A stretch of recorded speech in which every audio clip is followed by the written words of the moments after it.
welcome to another video on the Bags Chat YouTube channel. My name is Mitch Patterson. As always, we are joined by Ethan Daffy, and today we are once again at the training this morning. Well, first things first, it was kind of the first thing that we saw when we first walked into the gates at Icon Park was Cody Walker and Harry Dean both were featured today in the training. Obviously, Harry Dean got drafted last night, so it's great to see him at training this, the first things first. And like, it's not even like he was doing drills in the background. No. He was actually a part of their training drills with the whole team, which is good to see. But also Cody Walker, we were unsure about if we actually saw Cody Walker because we saw the number one. We were like, that's Cody Walker. And then I was like, I don't think it is. Yeah. But then it turned out to be Cody Walker. So first things first, how are you? And your first thoughts about that whole training session? No, I'm good, mate. Obviously the draft's all finished. I'm sure people who watch our channel have already watched our draft review and our kind of thoughts of that. I think overall it was a positive draft. Obviously, we knew we were going to get Dean, we knew we were going to get Ison, and then Byrne was the final piece of the puzzle, Pato. But for training today, I think the big thing for me was Cody Walker. Yeah. Wow, like I think everyone who was there probably thought, what is he doing here? Like in a positive way, of course. And like you said, when we spotted him, I saw him in the one. I was like, that has to be him. Yeah. He's already got the one, and he's not even playing till bloody next year. And he was a part of all the drills. He was a part of all like the proper footy drills. I'm not sure if he was on the far wing doing the running. I'm not sure. I don't think him and Dean were, because they were in the middle doing the handball drills. So I don't think when the others were doing the running, which is that's just probably just slowing him into it a little bit. But for his age, like the size, the ability, like he's going to be a star of the competition. And it's also great to see Harry Dean, and also Ison was doing a few of the early drills, I think just some of the light drills. But seeing Harry Dean in there, like you said, doing all the full drills, really, really pleasing. And he's much bigger in person, I must say, both like height wise and just size for a young guy. Because we look at Harry O'Farrell, 12 months last year. He was this young, skinny kid, and he ended up playing games and actually playing really well. Yeah. So I think both of us have thought, don't worry about the age. Yeah. If they're good enough to play for the Carlton Football Club, they're good enough to play. Yeah. If they get a contributor wins, doesn't matter if they're 18 or fucking 36. Yeah. So it's really pleasing to see. Yeah, well, overall, I think the first thing that I got from Cody Walker was kind of the size. Yes. And how similar he was to his old man, Andrew Walker. Crazy. We were speaking about how he was probably one of our favourite players. Yeah, absolutely. So seeing him out there in the number one was quite funny, and probably realising how old we are nowadays, because seeing Cody Walker's son running around. Yeah. And one thing you said also in the training was he actually finished school this year. So he has all of next year off. Yeah. And he is free to do whatever he wants next year. Yep. So that's probably even better from a Carlton point of view, where we've got a kid that doesn't really have to worry about school in his draft year because he obviously started school a little bit, a year earlier. Yeah. So I think that's just fantastic to see. But kind of to kind of finish on Cody Walker and Harry Dean, like, what was the main thing that impressed you? Like, I know that the size of them was quite was very out there, and we were quite surprised to see how big they actually were. But for me, before I thought it, their skills was something that I never actually realised how good it actually was. So what was kind of the first thing that you saw from Cody Walker and Harry Dean that you were most impressed by? My big thing is, especially with a lot of these draftees that come in, they're ready to go. Yeah, that's it. They don't look phased. That's the thing. Well, the thing is, he's not even a draftee yet. Yeah. Cody Walker, and he's in there like he runs the place, like in a good way. Yeah. In terms of that, Harry Dean, like his skill, like you said, not phased. Obviously, he's been through the academy. They all have. So him, Walker, Ison, and I'm sure there's a few others that'll come through over the years in the next few years. But it's really like, obviously they probably know the players here and there. I know Ison was saying yesterday with Cal Toomey that they had been doing pre-season training last year, every Friday. Yep. So you're amongst the group, you get to know different people. I know he's worked closely with Cripper and Walshy. So obviously 2 stars of the competition and 2 stars of our football club, Pato. So I guess them coming in today, they wouldn't be, you know what I mean? They don't have to get to know everyone. I'm sure they still have people to get to know, but having that just comfortability heading into your first season, I reckon that's huge. And it actually, I think it will skyrocket their development, because all that stuff's done for you. And I'm sure, I think you said it before with, like they've already got their houses set. Yep. I know Harry Dean's staying with Jordan Boyd. He was saying, I'm sure that was in the works over the last few weeks. I know he wasn't officially a Carlton player, but yeah, it's really pleasing. Yeah, well, because also with Ison, like there was a photo that Carlton posted Yes, about like his kind of 4 years. Yeah, so 2022, 2023, 2024, 2025, there was a photo from each sort of year. And I know that 2024 to 2025, he had a huge change. Yeah. Because 2022 to 2024, he looked quite similar. He didn't really look too different. But 2025, he is really... Like, I think he's also trimmed up to an extent. Yeah. I don't think he was ever really like overweight or oversized or anything, but he was just the athlete. Yeah, he's turning into that proper athlete. Yeah. He looks very much ready to go. So I know the highlights that you saw last night was one of a certain player came to your mind, but what was your kind of final thoughts on Jack Ison? Yeah, no, he reminds me. I don't like to mention Collingwood or Collingwood players, but yeah, Scott Pendlebury. Yeah, he's got that left foot. He's got that. I don't know what the word is, but it's just that, he stops. Everyone around him can't get him. Yeah. Slow motion. But they're not the quickest player. Yeah. It's weird. It's a weird thing, and it's a very unique thing. I think you see it in a lot of sports. I think soccer's a big one, where there's midfielders where they just stop time and you go, why are they not catching him? He's not the quickest guy out there. It's like, you know what I mean? It's ridiculous, and especially when Pendlebury's playing against you, you go, fuck, like he's killing us, and he's looking like he's just jogging. You know what I mean? So yeah, no, really excited about him, and excited about everyone who's coming in the club, and there's obviously a few players we brought in the trade period who were here today, Pato. Yeah, well, so before we throw to that, obviously we saw George Hewitt return for his first training session. Blake Acres as well was another one. I know that we saw Jake Wienering do a similar sort of... Yeah, it was light kind of. He was kind of just doing with a separate coach. No, he didn't look injured or anything. Like he was still doing kind of laps, half laps and stuff. So I think at the end of the day, I think with Jake Wienering and a lot of those guys, I know that Nick Newman and Adam Sard were there for the start of the session. But I know as soon as they started to do actual training sessions with the main group, that's when Newey and Sard actually went away. So it was once again good to see them, but we know that they were obviously training last week. So now that Blake Acres is back, it's good to see them back. But kind of final thoughts before we throw to those recruits, like how impressed were you by seeing guys like George Hewitt back, also the Blake Acres as well? What were your kind of thoughts on that? Yeah, I think the big thing for me is just seeing these guys a little bit earlier than expected, probably. I know they're probably officially back Monday, the full team. I know Cripper's been training in WA. I don't think we need to worry about him. I think he's, training the house down wherever he is. He could be in bloody Somalia, for Christ's sake, in the middle of nowhere, and he's lifting dumbbells, Pato. But no, really pleasing. I know we both spoke about Acres last week, wishing probably he was there last week. But no, it is good. No, it is good that he's out there and being amongst it with the young guys. And it is pleasing. And Georgie Hewitt, the best and fairest, which is funny to say, actually. No, he looks in good shape as always. Georgie's meat and potatoes, isn't he? As a footballer, as a person, no, flashy. Just rock up, do your job. So I have no worries about him. But it was good to see him in action. Yeah, well, one of the main recruits that we saw that we had our eye on, probably about 20 minutes into the session, we didn't know that he actually was there. Yeah. But there was a certain number 12 running around Daffy Boy. Yes.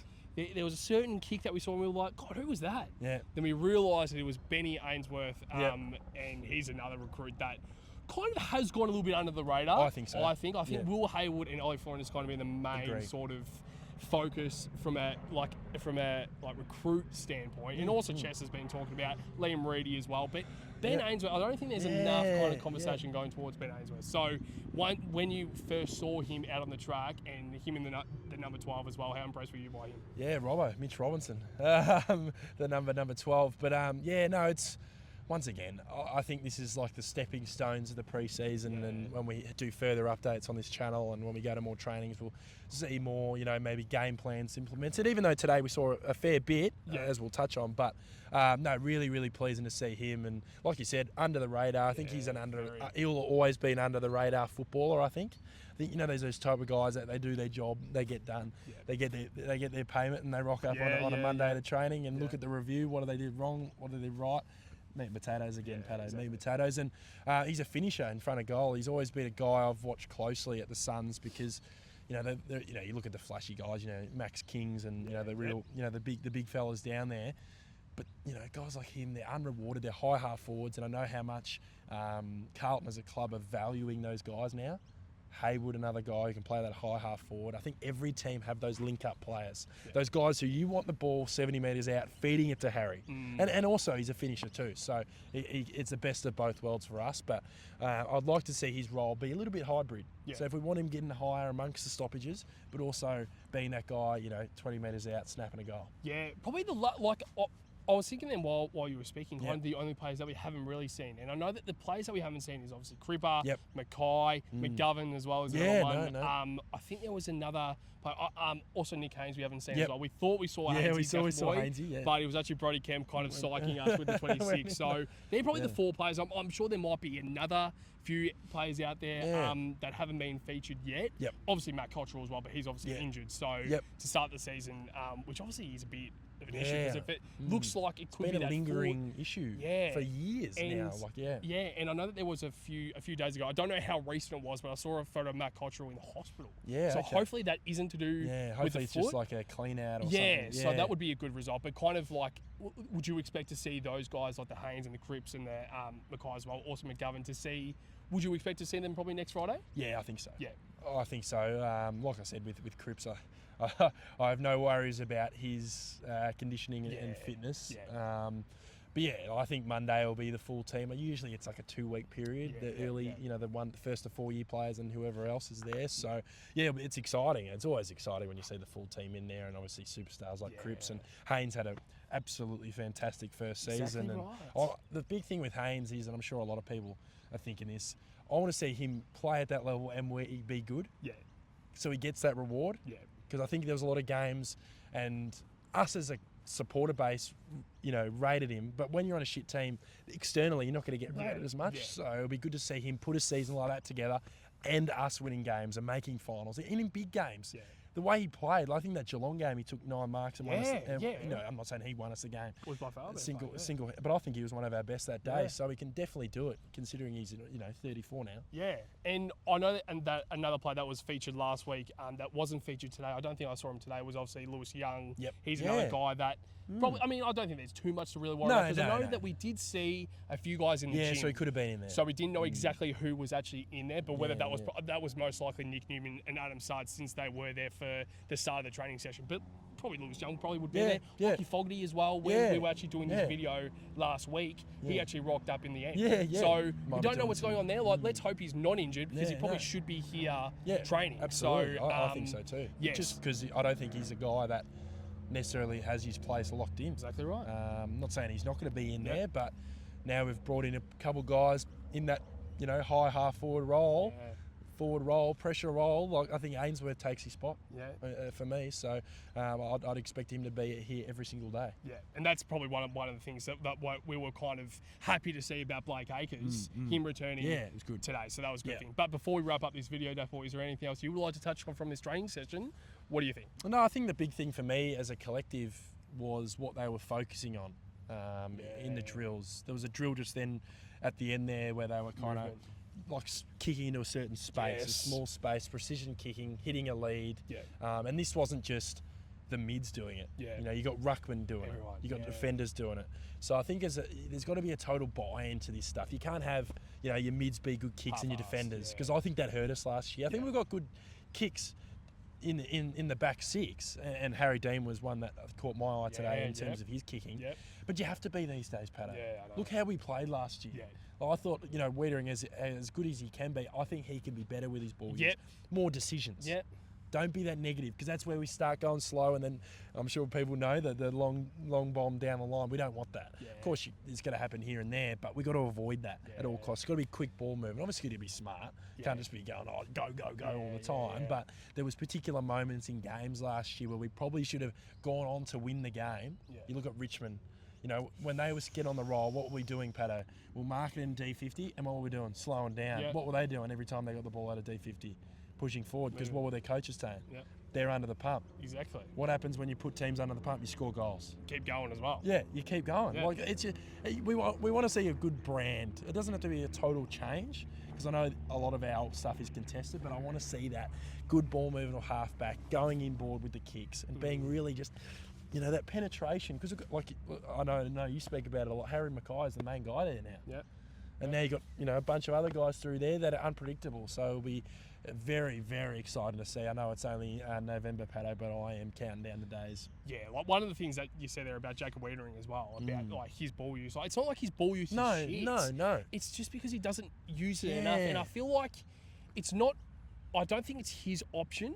I think it's more his coach to kind of hand it off to the better ball users. But I'm like, we're speaking about, and I think there's a lot of kind of comparisons towards Darcy Moore and like a lot of the Premier key forwards.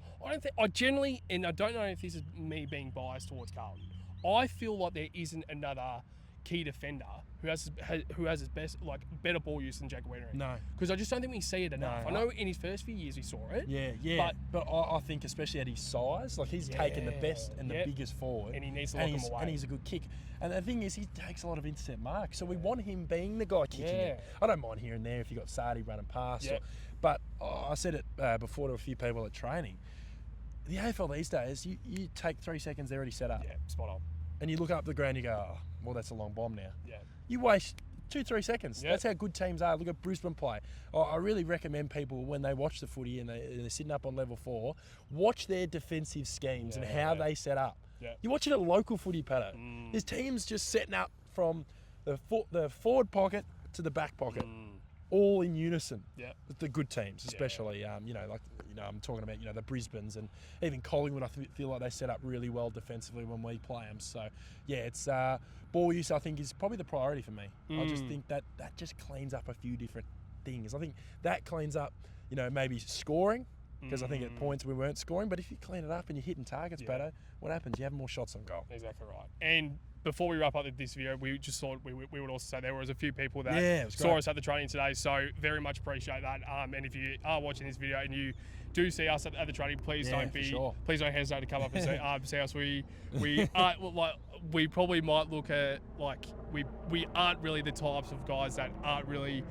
We could talk about Carlton for hours and hours. All day. So, we love him too much. So, I could talk about him for 4 hours. Exactly right. So, to every single boy bagger out there, make sure to like, comment, and subscribe on this YouTube channel. But also make sure to get around our socials because we did post a few Cody key moments today, Duffy Boy. So, make sure to get around that. But to you, Duffy Boy, and to every single blue bagger out there, up the baggers.